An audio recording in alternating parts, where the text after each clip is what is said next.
अस्सलाम वालेकुम। इसकी वेटेज ये उस ग्रेड में है, किसमें भला मैं देखता हूँ।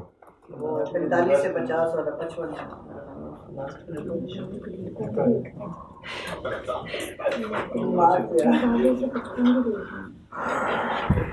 हाँ जी, ये 35 से 45, 55 नहीं है, कोई नहीं है, 35 से 45 वाले ग्रेड में है। तो इससे FAR 1 में जैसा सवाल आता था वैसे ही आएगा, 10, 12, 15 भी हो सकता है। यानी इसके टेस्टिंग लेवल 1 नहीं है। टेस्टिंग लेवल 1 हो तो टेस्टिंग लेवल 2 है इसका। टेस्टिंग लेवल 1 हो तो फिर वो 8 नंबर का आता, तो ये वैसे ही आएगा जैसा FAR 1 में आता था।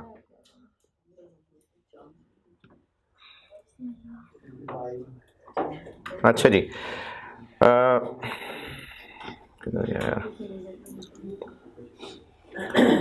सर ये ट्रांजैक्शन प्राइस जी, मैं आपको पुराना तरीका भी बता दूं दोबारा।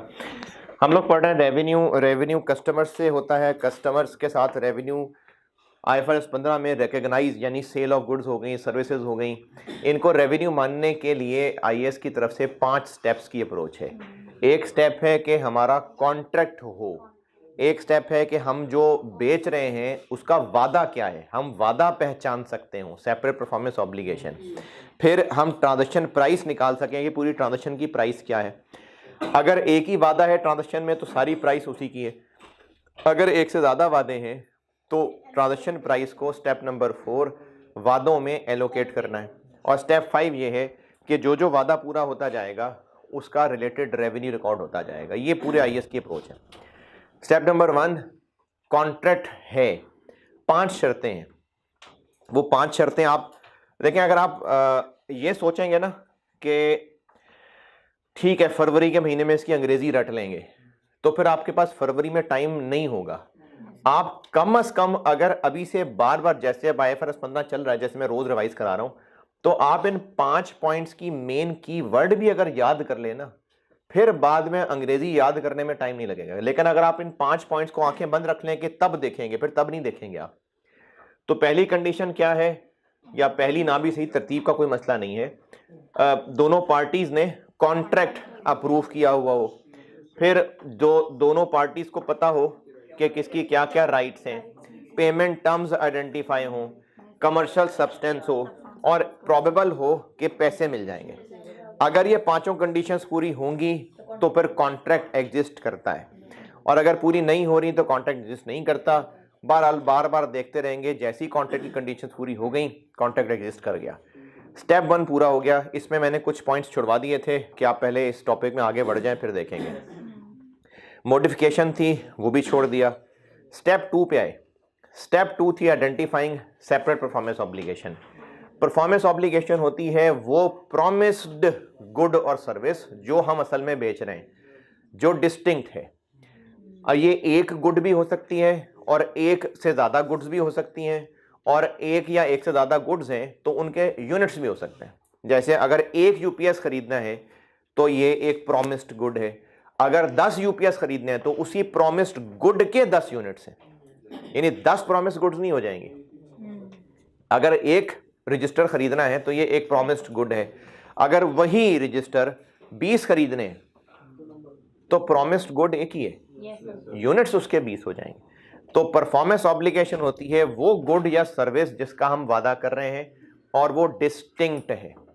डिस्टिंक्ट की पहचान ये होती है कि उसकी अपनी पहचान हो, यानी वैसे भी वो बेचा खरीदा जाता हो, चाहे हम ही बेचते हो और मुल्क में कोई ना बेचता हो, लेकिन बेचना चाहता तो बेच सकता था, अलग अलग बेचा जाता हो। और दूसरी कंडीशन, इस कॉन्ट्रैक्ट के अंदर भी इनकी पहचान बाकी रहे, हाईली इंटरडिपेंडेंट ना हो। उसके लिए 3 मिसालें थीं कि उन 3 में से कोई एक भी हो गया तो ये दूसरी कंडीशन पूरी नहीं हो पा रही होगी। एक, अगर ये सारा कुछ जो हम कस्टमर को बेच रहे हैं ये सब मिला के एक कंबाइंड आउटपुट देना है, जैसे बिल्डिंग, तो फिर दूसरी कंडीशन पूरी नहीं हो रही। इस सूरत में ये सीमेंट, बजरी, वर्कर, ये सब सिंगल परफॉर्मेंस ऑब्लिगेशन है। दूसरी मिसाल के जो चीज बेच रहे हैं उसकी शक्ल ही बदल के रख देनी है अगली सर्विस ने। सॉफ्टवेयर दे रहे हैं कस्टमर को और इंस्टॉल करते करते सॉफ्टवेयर का सत्यानाश कर देना है, सत्यानाश तो नहीं करना, सॉफ्टवेयर सब बदल देना है। तो अब चूंकि सॉफ्टवेयर इंस्टॉल करते करते बदल जाना है, तो अब सॉफ्टवेयर और इंस्टॉलेशन एक परफॉर्मेंस ऑब्लिगेशन है। तीसरी मिसाल ये थी कि हाईली इंटर रिलेटेड हो, जिसकी मैंने मिसाल कोर्स की भी बताई थी कि अगर कोर्सेज 3 बेचे जा रहे हैं लेकिन वो इस तरह से प्लान है कि चूंकि FAR2 भी पढ़ना है, ऑडिट भी पढ़ना है, तो एथिक्स एक ही जगह कवर करा देते हैं। अब ये हाईली इंटर रिलेटेड हो गए। प्राइसिंग बेशक डिस्काउंट दें या ना दें, वो ये पहचानने में नहीं इस्तेमाल होगी कि हाईली इंटर रिलेटेड है कि नहीं। अगर ये कंडीशंस पूरी हो रही हों, क्या कंडीशंस के सेपरेटली भी वो अपनी पहचान रखती हो और विद इन कॉन्ट्रैक्ट के कॉन्टेक्स्ट भी वो आपस में इंटर रिलेटेड ना हो, तो फिर ये सारे वादे सेपरेट परफॉर्मेंस ऑब्लिगेशन है। और अगर ये कंडीशंस पूरी नहीं हो रही तो वादे मिला के एक परफॉर्मेंस ऑब्लिगेशन है। बाकी वो सवालों की प्रैक्टिस में आएंगे तो फिर इसको और डिस्कस होते जाएंगे। फिर उसके बाद तीसरा काम ये किया था कि ट्रांजैक्शन प्राइस निकाल रहे थे। ट्रांजैक्शन प्राइस निकालने में जो सर्टेन अमाउंट है उसमें अनसर्टेन अमाउंट भी कुछ ऐड या लेस करनी है। उस अनसर्टेन पोर्शन को वेरिएबल कंसिडरेशन कहते हैं। इस वेरिएबल कंसिडरेशन को मैंने 2 हेडिंग्स मिला के लिखा था, एक कहा था वेरिएबल कंसिडरेशन और एक थी कंस्ट्रेनिंग। तो इन दोनों का तकरीबन एंड रिजल्ट एक ही होता है। तो इसमें हल ये करना था कि जो अनसर्टेनिटी वाली अमाउंट है उसको या तो समेशन PX करना था, या अगर हाँ या ना है तो हाँ के ज़्यादा चांसेस हैं तो ऐड कर देंगे, कंसिडर कर लेंगे, ना के ज़्यादा चांस हैं तो कंसिडर नहीं करेंगे। यहीं पर ही शायद बात ख़त्म हो गई थी, कोई एग्जाम्पल शायद नहीं हो सकी थी। तो फिर अब यहाँ से आगे चलाते हैं बात, और आप आ जाइए क्वेश्चन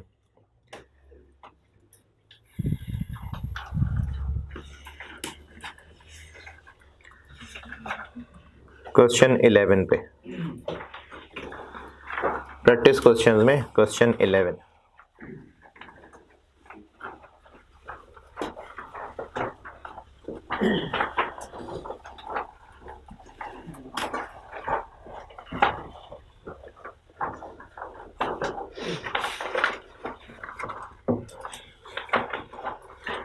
पढ़ ले, मैं समझाता हूँ बोर्ड पे।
हाँ जी, कॉन्ट्रैक्ट प्राइस तय हुई है 2 मिलियन, नहीं 20 मिलियन, सॉरी 20 मिलियन। इसके अलावा बोनस हुआ है। 2 तरह से काम कर सकते हैं, या तो जितना बोनस मिलना है वो शामिल कर लें, या जितना कटना है वो लेस कर दें। 20 मिलियन फिक्स तय हुआ है। हाँ जी, 20 मिलियन फिक्स है with a performance bonus of 2 million. 2 million उसके अलावा है, लेकिन अगर डेट से डिले किया तो इस 2 मिलियन में से पैसे कटना शुरू हो जाएंगे। इस बोनस में से होगी डिडक्शन। 60% चांस है कि कोई डिडक्शन नहीं होगी। 30% चांस है कि 1 हफ्ता लेट होगा, यानी 10% डिडक्शन होगी। तो 2 मिलियन का 10% डिडक्ट होगा, इस बात के 30% चांस हैं, और 10% चांस हैं कि 2 हफ्ते लेट हो जाएगा, यानी 2 मिलियन का 20% कट जाएगा, इसके 10% चांस। नहीं समझ नहीं आया लगता है। हाँ जी, कितना?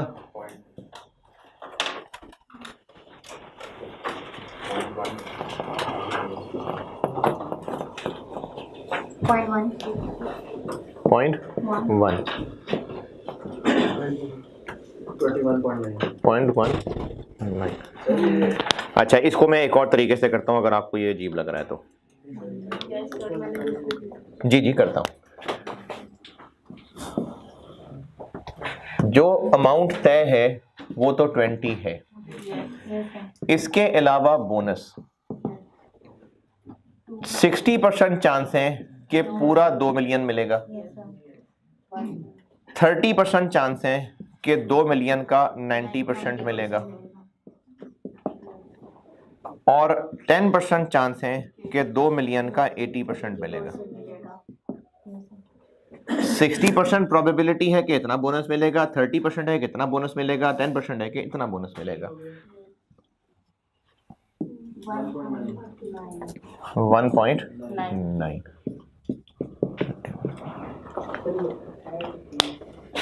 मैंने यहां पर पूरा 2 ऐड करके डिडक्शन लेस कर दी। इतना चांस है कि इतनी डिडक्शन होगी, इतना चांस है कि इतनी डिडक्शन होगी, यानी समेशन px इतनी डिडक्शन होगी। यहां पर मैंने बोनस ही की अमाउंट कैलकुलेट कर ली कि इतना चांस है कि पूरा बोनस मिलेगा, इतना चांस है कि इतना बोनस मिलेगा, इतना चांस है कि इतना बोनस मिलेगा, और वो मैंने समेशन px करके बोनस फिर इसमें ऐड कर दिया। दोनों में से जो बेहतर लगता है देखें जी। नहीं 10% और 10% पर वीक किसका? अब आप इसमें ये कहा नहीं ना कि किसका, तो आप अगर ये अज्यूम करते हैं कि रिड्यूसिंग बैलेंस पे चलना है तो ठीक है, आप नोट लिख के कर लें। यानी आप कह रहे हैं कि 10% एक वीक में कट जाएगा, बाकी रह गया 1.8, अब अगली बार उसका 10% कटेगा। करना है तो इस तरह भी कर सकते हैं, यानी इसमें कोई ऐसी ममानियत नहीं है कि नहीं रिड्यूसिंग से नहीं करना, आप चाहे रिड्यूसिंग से कर लें चाहे स्ट्रेट लाइन से कर लें। जिनको ये रिड्यूसिंग वाली बात समझ नहीं आई, सवाल ये पूछा स्टूडेंट ने कि 2 मिलियन बोनस एक हफ्ता लेट हुआ तो 2 मिलियन से 10% कट गया, पीछे रह गया 1.8 मिलियन।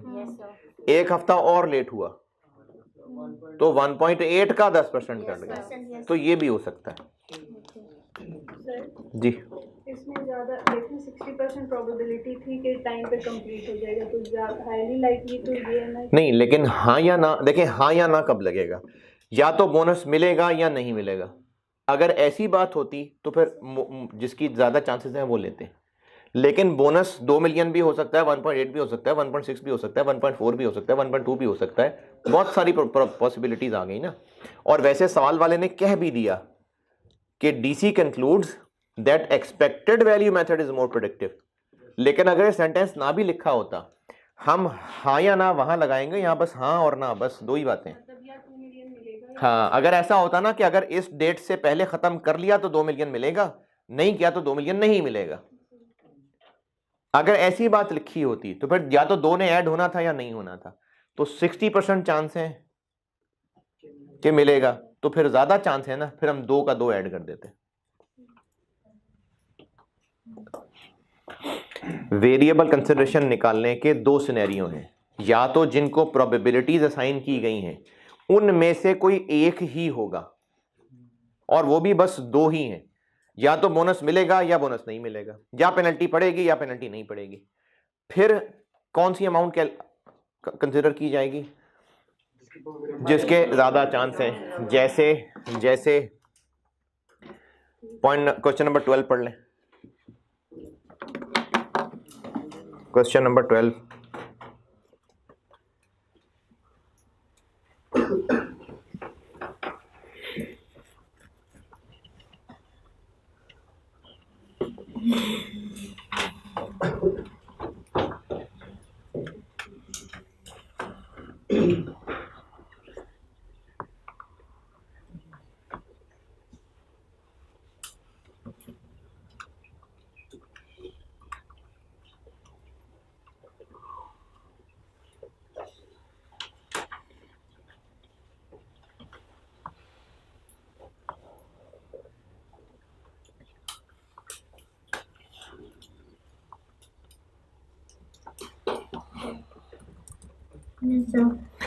अब इसमें या तो बोनस मिलेगा या नहीं मिलेगा।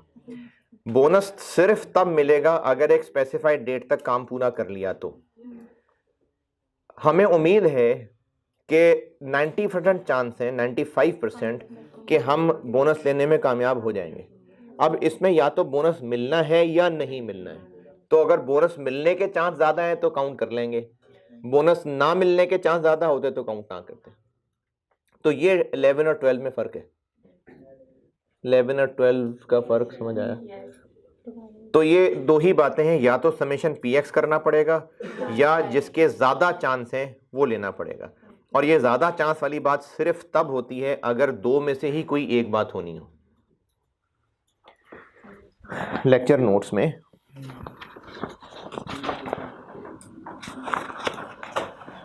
पेज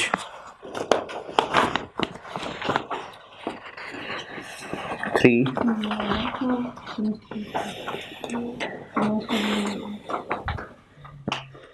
पेज 3 पॉइंट नंबर 2 जहां मैंने वेरिएबल कंसिडरेशन की हेडिंग दी हुई है, उसके नीचे 3 लाइनें लिखे, ये 2 बुलेट पॉइंट है, एक्सपेक्टेड वैल्यू और मोस्ट लाइकली अमाउंट। तो ये दो ही बातें हो सकती हैं, या एक्सपेक्टेड वैल्यू वाली कैलकुलेशन होनी होगी या मोस्ट लाइकली वाली कैलकुलेशन होनी होगी।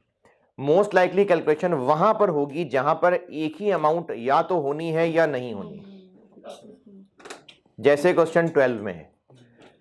एक्सपेक्टेड वैल्यू वाली कैलकुलेशन तहाँ होगी जहां पर मुख्तलिफ पॉसिबिलिटीज हो सकती हैं, दो से ज्यादा हो सकती हैं, और वो जो दो से ज्यादा हो सकती हैं उनके अलावा भी हो सकती हैं, लेकिन सवाल वाले ने बस वही बताई हैं। जैसे क्वेश्चन नंबर 11 में सवाल में क्या लिखा हुआ था कि एक हफ्ता लेट होगा, इस बात के चांसेस इतने हैं, 2 हफ्ते लेट होंगे इतने हैं। तो 4 भी तो हो सकते हैं, 5 भी हो सकते हैं, 6 भी हो सकते हैं, लेकिन हो तो सकते हैं ना, मतलब हाँ या ना तो नहीं है ना सिर्फ। तो इसलिए इसमें फिर समेशन पी एक्स लगता है। अगर कोई दो में से सिर्फ एक ही हो सकता है, टेक्निकली उसके अलावा कुछ हो ही नहीं सकता, या बोनस मिलेगा या नहीं मिलेगा, या पेनल्टी पड़ेगी या पेनल्टी नहीं पड़ेगी, इसमें हाँ या ना मोस्ट लाइकली वाला काम लगेगा। और अगर बोनस की कैलकुलेशन है कि इतने दिन लग गए तो इतना, इतने दिन लग गए तो इतना, इतने दिन लग गए तो इतना, तो उसमें तो और भी बहुत सारी प्रोबेबिलिटीज हो सकती हैं। तो इसमें फिर समेशन पी एक्स लगेगा। इन दोनों का फर्क एक इकट्ठे देखने के लिए अब आप पढ़िए जो इलस्ट्रेटिव एग्जांपल्स हैं, छोटी सी है, खुद भी पढ़ के समझ आ जाएगी।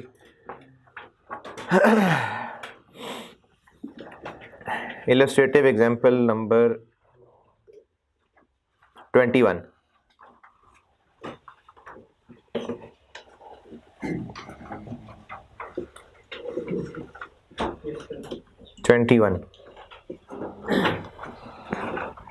इलस्ट्रेटिव एग्जांपल्स 21 पढ़िए।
एक्सपेक्टेड वैल्यू मेथड है। जी जी स्टैंडर्ड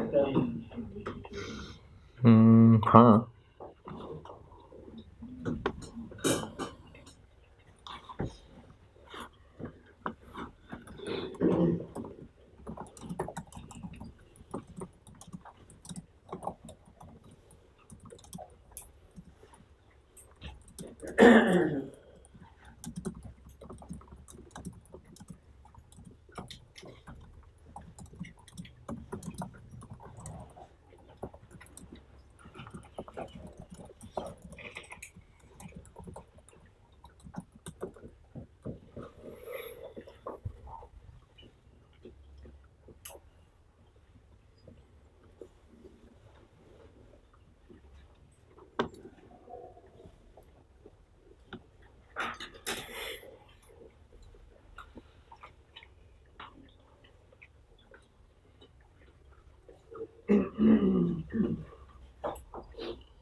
हाँ जी, चलिए, जिनको अंग्रेजी समझ नहीं आई, 2.5 मिलियन तय हैं, लेकिन इसमें 10,000 पर डे इंक्रीज और डिक्रीज हो सकती है। जो टाइम तय किया है अगर उससे पहले कर लिया तो 2.5 मिलियन में 10,000 पर डे ऐड होने लग जाएगा, और जो टाइम तय है अगर उससे लेट होते गए तो 2.5 मिलियन में से 10,000 पर डे कटना शुरू हो जाएगा। अब ये 10,000 हाँ या ना है? नहीं, ये नंबर ऑफ डेज बहुत सारे डिफरेंट हो सकते हैं, तो बहुत सारे सिनेरियो हो सकते हैं। यहां पर समेशन पीएक्स लगेगा, लेकिन जब प्लांट पूरा लग जाएगा तो एक कंसल्टेंट आएगा, वो इस प्लांट की करेगा इंस्पेक्शन और फिर वो नंबर देगा। अगर नंबर लेट से उसने क्लाइंट ने कहा जी अगर आपका जो प्लांट है वो 70 नंबर से ज्यादा ले लिए उसने टेस्ट में, तो फिर आपको हम मजीद 1.5 लाख रुपए इनाम दे देंगे। लेकिन अगर नहीं तो फिर ये 1.5 लाख नहीं मिलेगा। तो अब इस 1.5 लाख में हाँ या ना है, तो 10,000 वाले की कैलकुलेशन इस तरह होगी और 1.5 लाख वाले की कैलकुलेशन देखनी पड़ेगी कि मिलने के चांस ज्यादा हैं कि ना मिलने के चांस ज्यादा हैं। अगर मिलने के चांस ज्यादा है तो 1.5 लाख ऐड हो जाएगा, और अगर ना मिलने के चांस ज्यादा है तो फिर ऐड नहीं होगा। ये दोनों में फर्क है। ओके, क्वेश्चन 13, 14 भी खड़का दें। क्वेश्चन 13 और क्वेश्चन 14 सवाल पढ़ें, उसका आंसर ज़बानी सोचें और पीछे सोल्यूशन देख लें। क्वेश्चन 13 और क्वेश्चन 14।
हाँ जी, यस सर। ठीक, कोई जरा सी भी कंफ्यूजन? क्वेश्चन नंबर 30 जी, क्या जी? वही है ना कि हाँ या ना, बाइनरी मतलब 0 1। तो क्वेश्चन नंबर 13 में या तो हमें ये 10 मिलियन पेनल्टी पड़नी है या नहीं पड़नी है, तो 80% चांस है कि नहीं पड़ेगी, तो इसलिए इसको लेस नहीं करेंगे।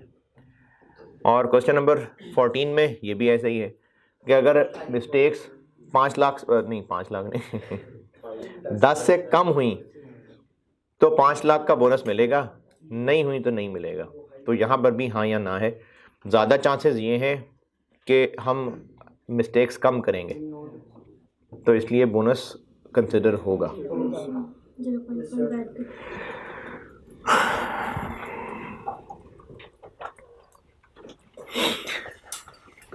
चलिए, अब वापस पेज 3 पे।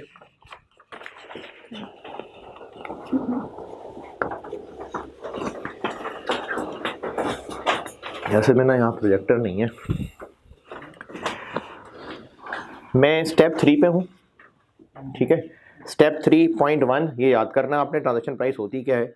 पॉइंट 2 बताना शुरू किया था जिसमें हमने 5 फैक्टर्स कंसिडर करने थे, जिसमें से एक मैं भी पढ़ा रहा हूँ वेरिएबल कंसिडरेशन या constraining estimates of variable consideration.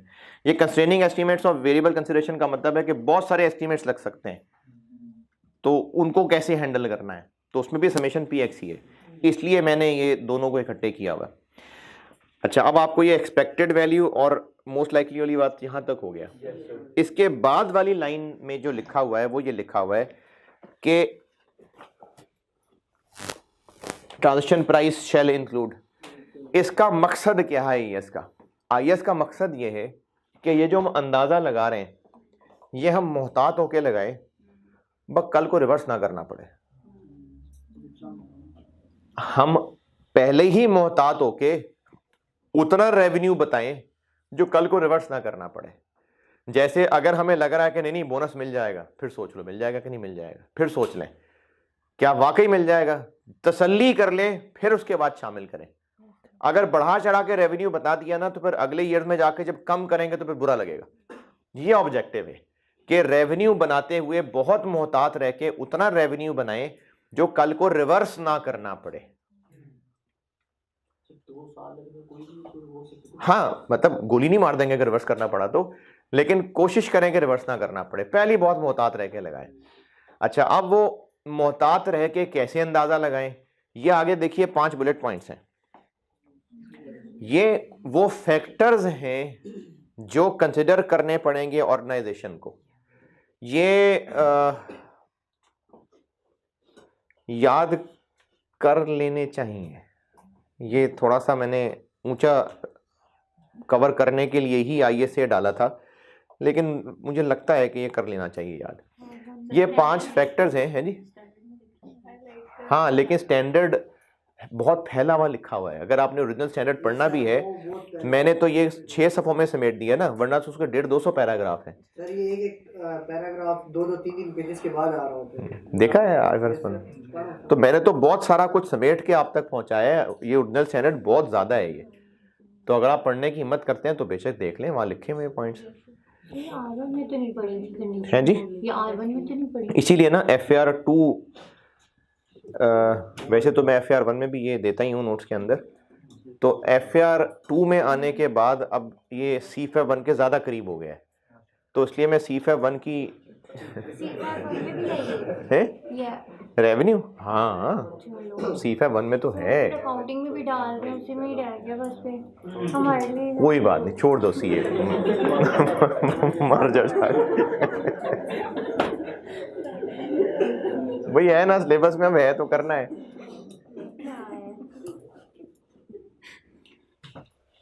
अच्छा, अब ये 5 पॉइंट्स हैं। ये 5 पॉइंट्स क्या हैं? ये वो फैक्टर्स हैं जो ऑर्गेनाइजेशन को कंसिडर करने चाहिए। क्या करने के लिए? मोहतात रहने के लिए कि कल को रिवर्स ना करनी पड़े। अब ये 5 पॉइंट्स क्या हैं? 5 पॉइंट्स ये हैं, याद कर लें कि ना करें।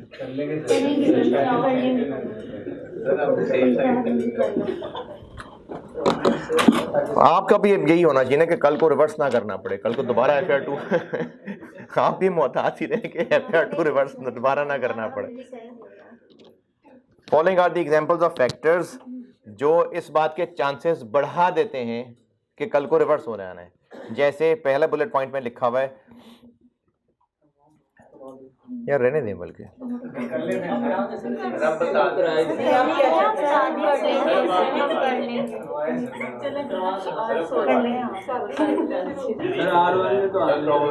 अच्छा चले मैं समझा देता हूँ। हैं करवाए थे ना, तो तब भी तो ऊपर से गए होंगे। हाँ, तब भी ऊपर से ही गए थे। तो अच्छा चले, मेरा काम बताने में बता देता हूँ, आपकी मर्जी आगे आप रखना चाहें कि नहीं। ये है क्या चीज़? ये 5 पॉइंट्स क्या हैं, ये दोबारा सुन लें। Transaction price shall include the amount of variable consideration. इस पैराग्राफ का मकसद ये है कि पहले ही मोहतात होके उतना अंदाज़ा लगाएं जो कल को रिवर्स ना करना पड़े। 5 फैक्टर्स हैं, मिसालें हैं इनफैक्ट, कि क्या हालात होते हैं कि जिनसे रिवर्स करने की उम्मीद बढ़ जाती है।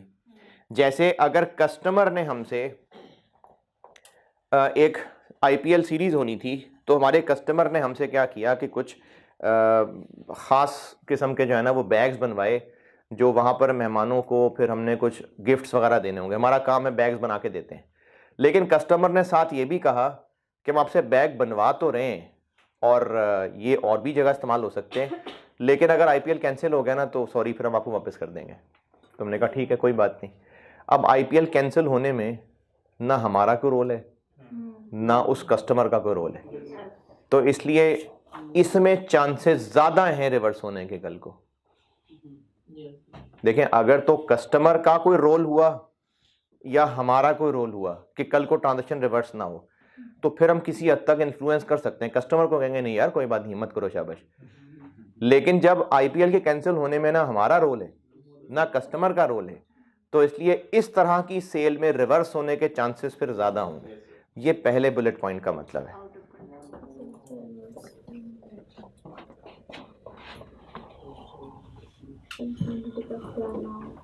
तो कोई और एग्जांपल दे दें इस पॉइंट की। चलें, आईपीएल नहीं कराते, वेस्ट इंडीज़ की सीरीज़ करा लेते हैं। मतलब क्रिकेट से हटके। क्रिकेट से हटके फुटबॉल के लिए। अच्छा, आई कैप के एग्जाम्स जो हैं वो नहीं, वो भी रहने में। अच्छा, एक कॉलेज ने कोई स्पोर्ट्स इवेंट कराना है और उसके लिए उन्होंने हमसे कुछ स्पोर्ट्स का मटेरियल ख़रीदा है और ये कहा है कि हमारी बात चल रही है एनसीओसी से, अगर उन्होंने हमें इवेंट कराने दिया तो फिर हम ये आपका जो सामान स्पोर्ट्स गुड्स ख़रीद रहे हैं ये हम यूज़ कर लेंगे। लेकिन अगर उन्होंने मना कर दिया, उनका इजलास होना है 25 तारीख को, तो अगर उन्होंने वो इवेंट ना होने दिया तो फिर सॉरी, हम आपको चीज़ें वापस कर देंगे। तो वो एनसीओसी का इजलास क्या होगा, उसमें फ़ैसला क्या होगा, ना हमारे कंट्रोल में ना कस्टमर के कंट्रोल में। दूसरा बुलेट पॉइंट, उसमें भी आप यही मिसाल रख सकते हैं कि कोई अनसर्टेनिटी है, बल्कि नहीं, इसमें मिसाल बदल देता हूँ। हम कस्टमर को 3 साल में एक बिल्डिंग बना के देना चाहते हैं और कस्टमर ने कहा है कि आपने अगर 3 साल से कुछ 2 महीने पहले बना दी तो 50 मिलियन का बोनस देंगे हम आपको। अब ये 3 साल इतने ज़्यादा हैं कि हम ये अंदाज़ा नहीं लगा पा रहे कि हम 2 महीने पहले ख़त्म कर सकेंगे कि नहीं कर सकेंगे। ये दूसरे बुलेट पॉइंट का मतलब है।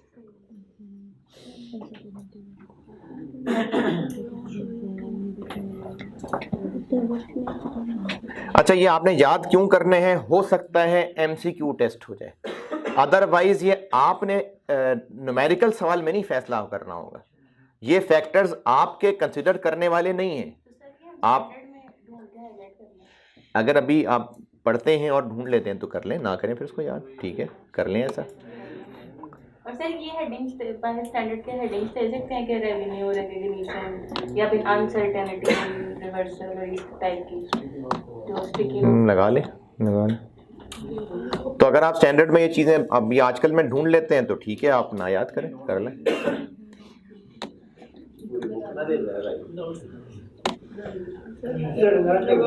तीसरा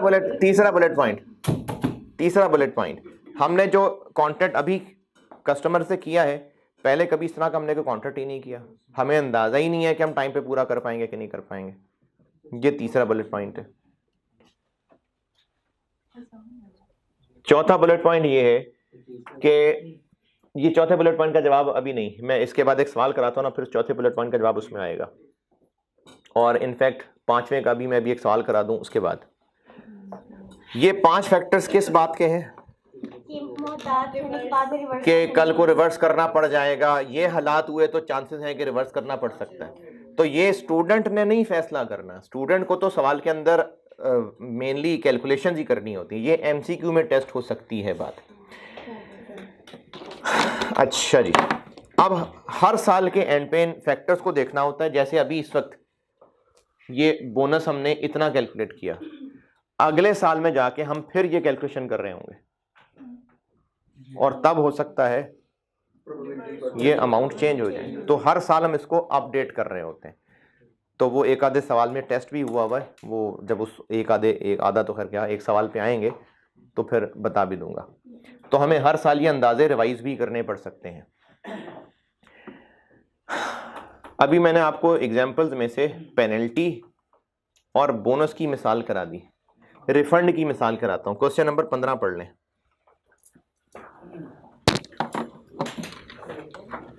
क्वेश्चन नंबर 15 पढ़ लें, मैं करता हूं।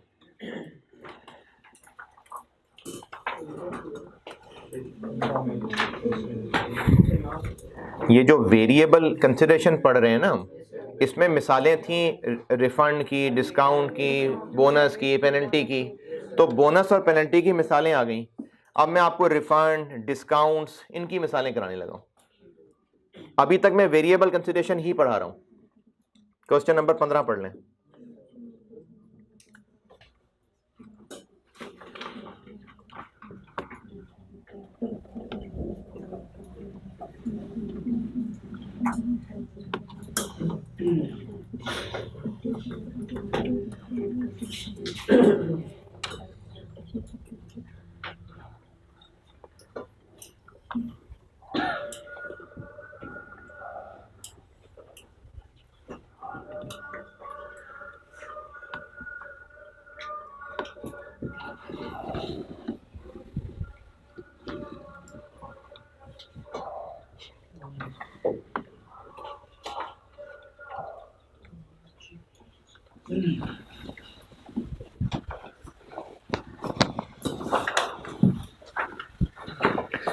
अच्छा, बेशक मैं भी आपको स्टेप 3 करा रहा हूं, लेकिन स्टेप 3 कराने में ना मैं कभी स्टेप 5 भी यूज कर रहा हूँ।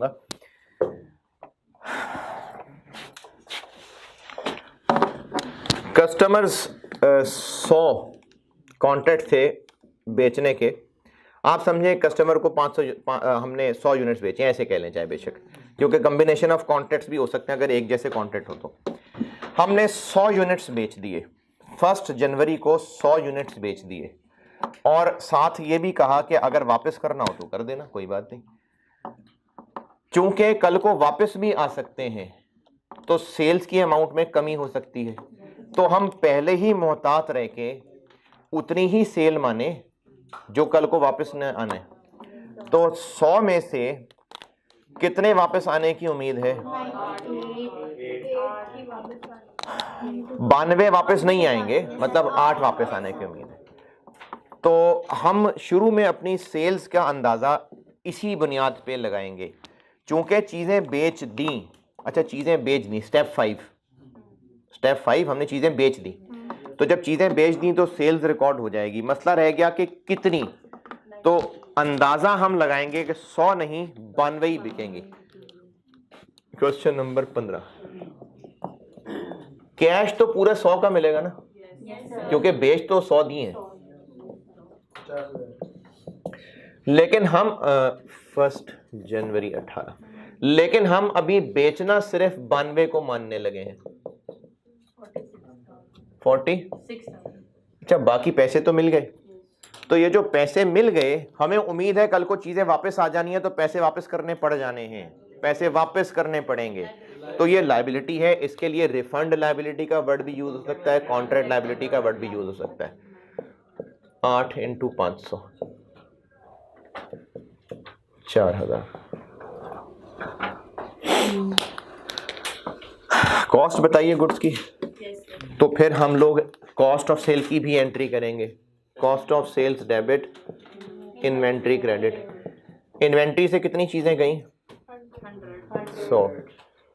300 की एक, 30,000। लेकिन जब हम पूरी को सेल्स ही नहीं मान रहे तो फिर कॉस्ट ऑफ सेल भी नहीं माननी चाहिए। तो कॉस्ट ऑफ सेल भी हमें सिर्फ 92 की माननी चाहिए।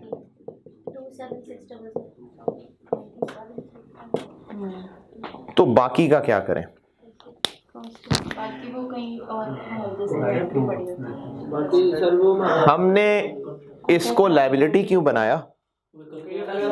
क्योंकि अगर चीजें वापस आई तो हमें पैसे वापस करने पड़ेंगे। अच्छा, अगर पैसे वापस करने पड़ेंगे तो फिर चीजें भी हमें वापस लेने का हक होगा। तो ये जो चीजें वापस लेने का हक है, हम अभी इसको अपना एक एसेट बना लेंगे। नहीं, कॉन्ट्रैक्ट एसेट का वर्ड नहीं यूज होगा इसके लिए। कॉन्ट्रैक्ट एसेट एक बहुत क्रिटिकल वर्ड है, वो अलग से बाद में बताऊंगा। कॉन्ट्रैक्ट एसेट, रिसीवेबल, ये बड़े स्पेसिफिक वर्ड्स हैं जो आईएएस ने यूज़ किए हैं। 8 यूनिट्स हैं जो हमें वापस आने की उम्मीद है, तो बस फिर वापस आने की उम्मीद है तो हमारा हक है कि हम उनसे वापस लेंगे, फिर पैसे वापस करेंगे तो 2400। ये 1 जनवरी का वाकया है।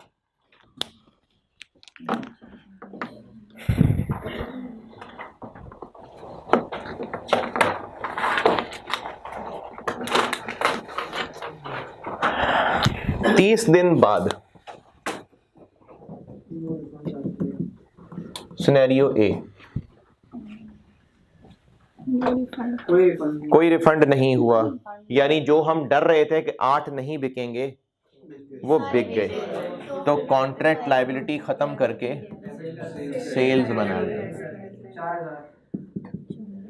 और अब जब सेल्स रोकी हुई थी तो कॉस्ट ऑफ सेल भी रोकी हुई थी, अब सेल्स बन गई तो फिर कॉस्ट ऑफ सेल्स भी बन गई। तो ये जो एसेट बनाया था ये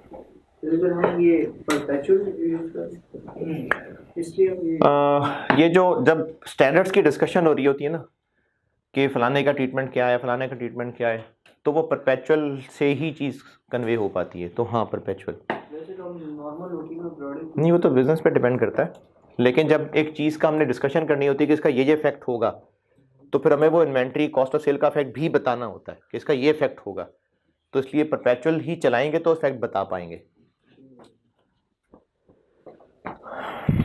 यानी ज़रूरी नहीं कि बिजनेस परपेचुअल फॉलो कर रहा हो, लेकिन हमें अपनी बात पूरी कन्वे करने के लिए ये इम्पैक्ट भी दिखाना ज़रूरी होता है, तो इसलिए आप कह लें चलें कि हाँ परपेचुअल। सिनेरियो बी जी नहीं, क्योंकि ये वर्ड स्टैंडर्ड्स में कुछ इस्तेमाल हुए हैं, और प्रोविजन का वर्ड तो एक IS 37 का ख़ास वर्ड है, तो इसलिए हर IS के कुछ ख़ास वर्ड आ गए ना तो हम वो इस्तेमाल कर रहे होते हैं। कॉन्ट्रैक्ट लायबिलिटी भी कह सकते हैं, रिफंड लायबिलिटी भी कह सकते हैं, लेकिन वर्ड प्रोविजन नहीं इस्तेमाल होता इसके लिए।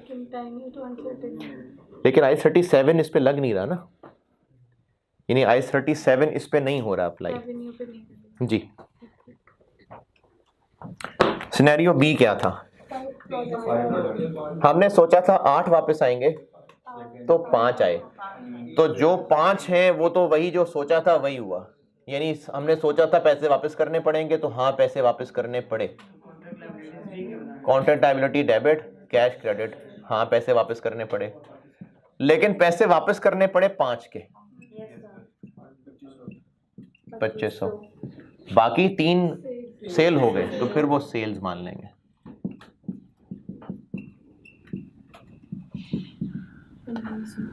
और जो कॉन्ट्रैक्ट लायबिलिटी हमने बनाई थी वो 12 खत्म हो गई, इतने वापस कर दिए इतने नहीं करने, तो कॉन्ट्रैक्ट लायबिलिटी तो सारी की सारी खत्म हो गई।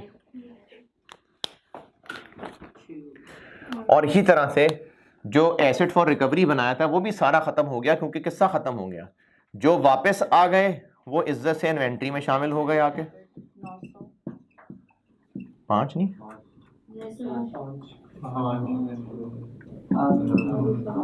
और बाकी 3 जो बिक गए वो कॉस्ट ऑफ सेल बन गए। 900 राइट बहरहाल हमारा खत्म हो गया।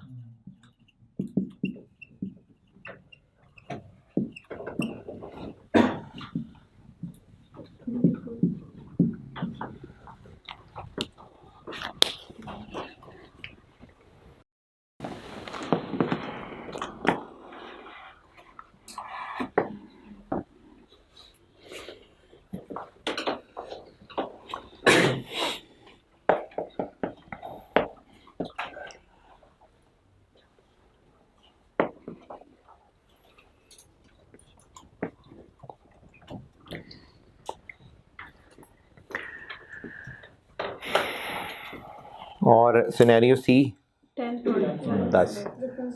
तो जो सोचा था वो तो हुआ ही हुआ, 2 और वापस आ गए। तो वो जो 2 और वापस आ गए तो वो फिर सेल रिटर्न हो जाएगी और कॉस्ट ऑफ सेल रिटर्न हो जाएगी।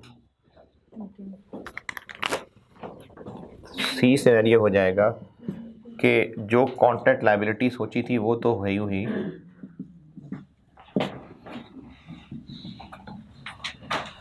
लेकिन हमें वापस 10 यूनिट्स के पैसे करने पड़ गए। 8 के तो सोचे ही थे, 10 के वापस करने पड़ गए।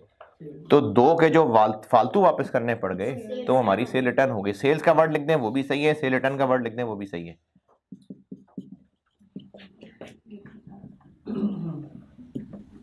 सेल भी ठीक है, सेल रिटर्न भी ठीक है। और इसी तरह से 10 यूनिट्स इन्वेंट्री में आ गए,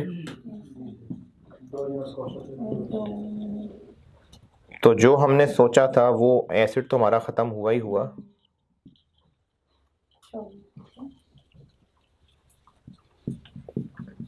लेकिन 2 फालतू भी वापस आ गए तो हमारी कॉस्ट ऑफ सेल भी रिवर्स हो गई।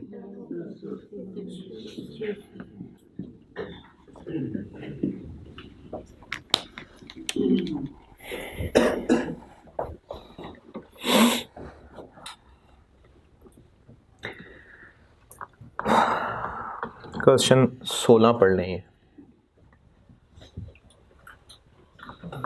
और ये एग्जाम में टेस्ट हुए सवाल, मतलब इससे मिलते जुलते सवाल टेस्ट हुए हैं। इसमें से कुछ मैंने खुद बनाए हुए हैं, कुछ जो हैं वो कुछ और स्टैंडर्ड्स के समझाने वाली किताबों से हैं,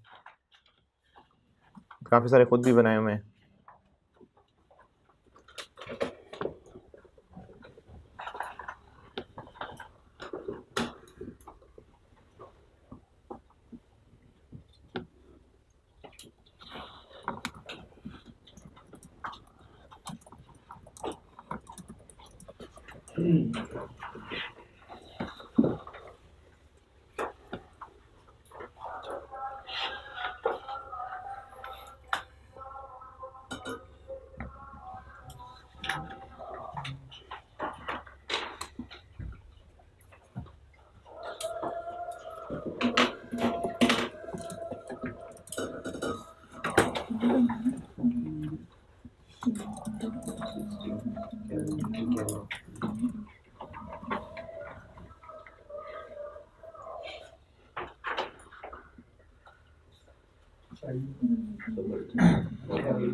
जी नोटेड। अच्छा 16 से पहले फिर एक काम करें, क्वेश्चन नंबर 7 पे आए।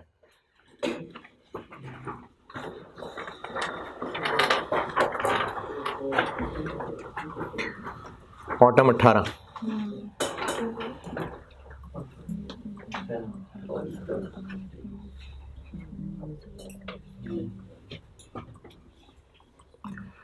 पार्ट ए का आंसर क्या होगा? 5 स्टेप्स लिख देंगे, 3 नंबर आ गए। अच्छा पार्ट बी आप कर रहे हैं अभी, ये बिल्कुल यही है, सेम है। बेशक ज़बानी सोच के आंसर देख लें, कोई मसला नहीं।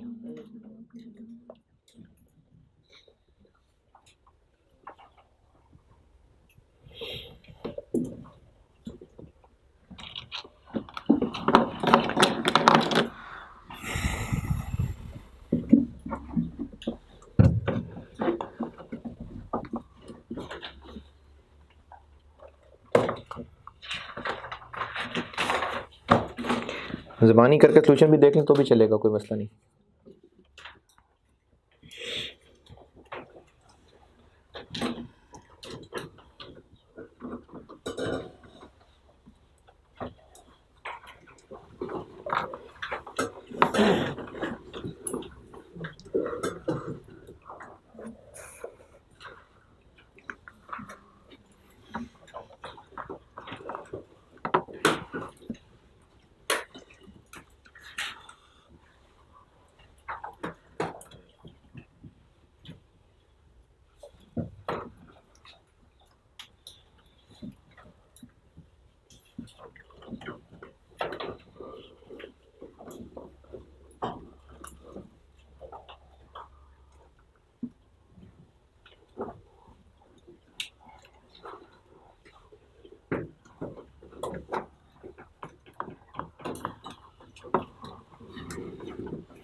सर ये कॉन्ट्रैक्ट लायबिलिटी का ये जो कंसेप्ट है ये वो सेल और रिटर्न बेसिस वाला कंसेप्ट है। हाँ, ये उसी के context में है।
सेकंड सर्वे दिया है उसके अंदर जिस तरह आप सेल और सेल रिटर्न होती है उसी तरह रिकॉर्ड करें। हाँ जी, नहीं सेकंड वाला सिनेरियो हम अभी सेल ही रिकॉर्ड नहीं करेंगे क्योंकि हम अंदाज़ा ही नहीं लगा पा रहे कि कितने वापस नहीं आएंगे। लायबिलिटी क्रेडिट, सारी लायबिलिटी, क्योंकि हमने रेवेन्यू तब रिकॉर्ड करना है जब हमें तसल्ली हो कि कल को रिवर्स ना करना पड़े। तो पता ही नहीं हमें कल को कितने वापस आएंगे, अंदाज़ा ही नहीं लगा पा रहे कितने वापस आएंगे, तो इसलिए अभी सेल ही नहीं मानेंगे।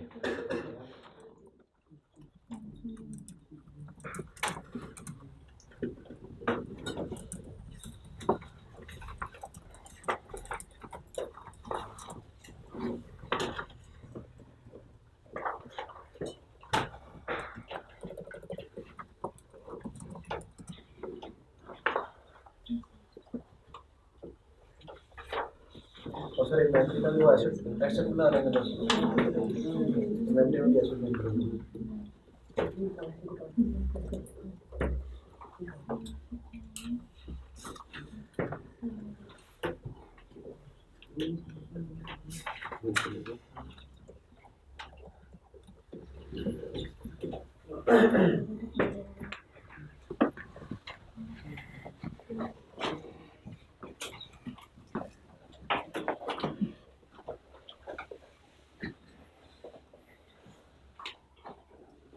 वाकई ज़ुबानी देख लिया।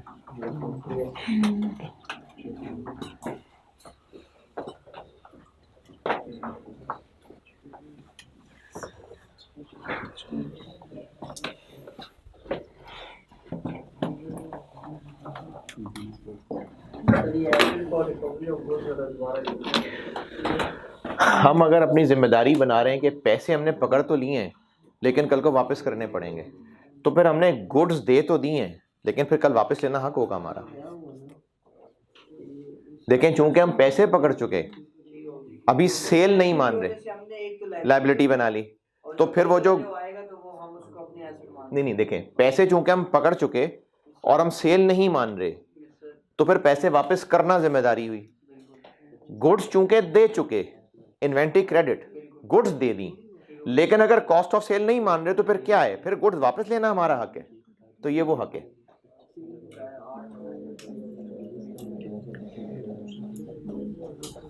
Scenario 2, Yes sir. हमने ना मोहतात चूंकि रहना होता है कि कल को रिवर्स ना करना पड़े, तो पता ही कुछ नहीं कल को क्या होगा, तो बस फिर कुछ भी सेल रिकॉर्ड नहीं करेंगे।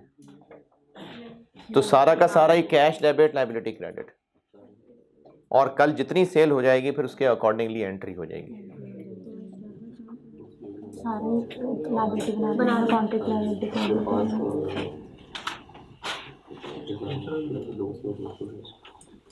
हाँ जी, क्वेश्चन 7 डन। Yes sir. कोई सवाल परेशानी?